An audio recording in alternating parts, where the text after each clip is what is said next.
क्या आप भी उन लाखों लोगों की तरह हैं जो कुछ करना तो चाहते हैं पर किसी कारणवश कर नहीं पाते? जैसे कि आप अपना बिजनेस शुरू करना चाहते हैं पर सही समय का इंतज़ार कर रहे हैं। अपने बच्चे को पढ़ाना तो चाहती हैं पर उसी समय आपका फेवरेट सीरियल भी आता है। आप रोज़ 8 घंटे पढ़ाई करना चाहते हैं पर घर में बहुत डिस्टर्बेंस रहती है। तो आप इस कहानी को ध्यान से सुनिए, संभव है आपको अपनी समस्या का समाधान मिल जाए। एक सिपाही अपने घोड़े पर सवार होकर राज्य की सीमाओं का निरीक्षण करने निकला। घंटों चलने के बाद सिपाही और घोड़ा दोनों ही थक गए थे। सिपाही ने तो अपने पास रखे पानी से प्यास बुझा ली थी, पर बेचारे घोड़े के लिए कहीं पानी नहीं दिख रहा था। पानी की तलाश में दोनों आगे बढ़ गए। थोड़ी देर चलने के बाद कुछ दूर पर एक बूढ़ा किसान अपने बैल के साथ दिखा। सिपाही ने उसके समीप पहुंचकर बोला, काका मेरा घोड़ा बड़ा प्यासा है, इसे जरा पानी पिलाना था। पिला दो बेटा, किसान बोला। सिपाही घोड़े को रहट के पास ले गया ताकि वो उससे गिरता हुआ पानी पी सके, पर ये क्या, घोड़ा चौंक कर पीछे हट गया।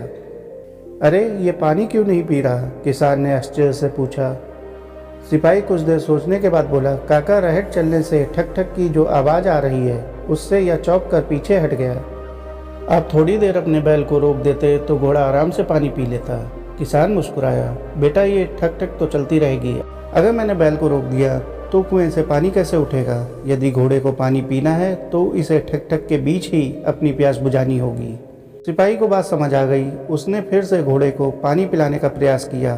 घोड़ा फिर पीछे हट गया, पर 2-4 बार ऐसा करने के बाद घोड़ा भी समझ गया कि उसे इस ठक ठक के बीच ही पानी पीना होगा, और उसने इस विघ्न के बावजूद अपनी प्यास बुझा ली।